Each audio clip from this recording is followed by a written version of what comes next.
Senator Fifield.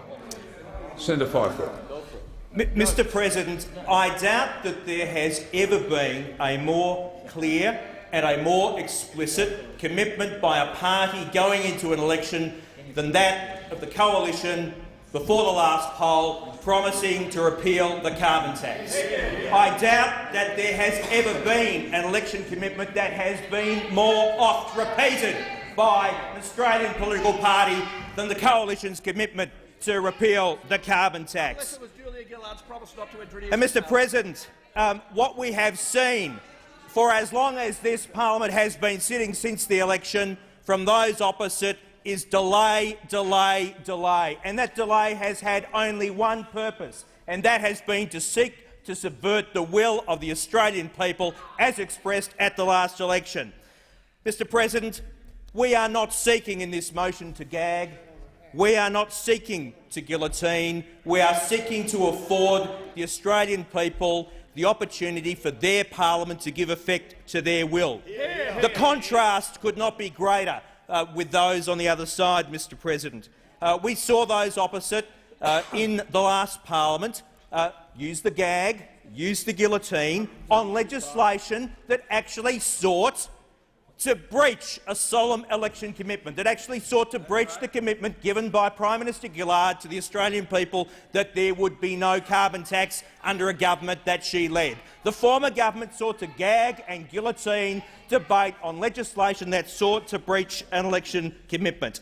Mr. President, we are doing the exact opposite. We are seeking to extend the period for debate in order to see an election commitment given effect to in the form of the legislation before this chamber.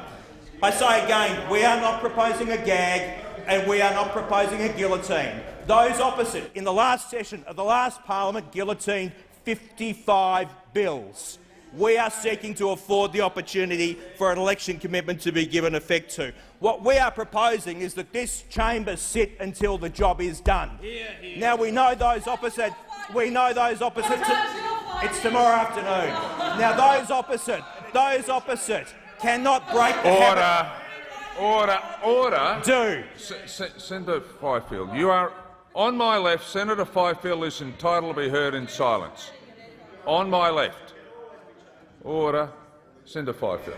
Mr. President, we know those opposite find it so hard to break the habit of a lifetime. They only know how to work to rule. They're not prepared to sit longer. They're not prepared to work harder. We're prepared to stay until the job is done. And quite frankly, you should have got the message from the Australian people at the last election. You should not be standing in the way. Senator Fifield, on my left, Senator Fifield is entitled to be heard in silence. Order. On my right. On my right, Senator Fifield is entitled to be heard in silence. Senator Fifield. Mr. President, those opposite should not stand in the way of the will of the Australian people being given effect to. We want to stay here till the work is done. Those opposite have used every procedure to delay debate. They've split the package of bills into 11 separate entities. We're barely halfway through consideration of the second piece of legislation. Barely, Mr. Deputy President.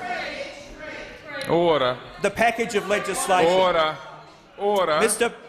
Others wishing to participate in the debate, there is an opportunity after Senator Fifield's finished. Senator Fifield. Mr. President, we are barely through the third piece of legislation in the carbon tax package. Barely.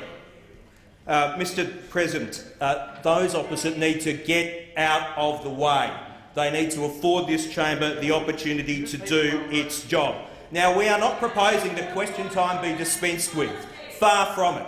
Our motion is very deliberately and very specifically worded that if the carbon tax legislation and other important legislation is not dealt with by 8 o'clock, which we know it won't be, that the parliament continues to sit. Question time will still happen. That important accountability mechanism will still be in place. All we are seeking to do is to afford the Australian people the opportunity to have their will expressed in this place through having the legislation put to a vote. Now, we know those opposite have indicated they will vote against every piece of legislation in the carbon tax repeal package. We know they have said that. They need to do two things. They need to allow the parliament to continue to sit so that the legislation can be put through all stages. But they need to do something more than that.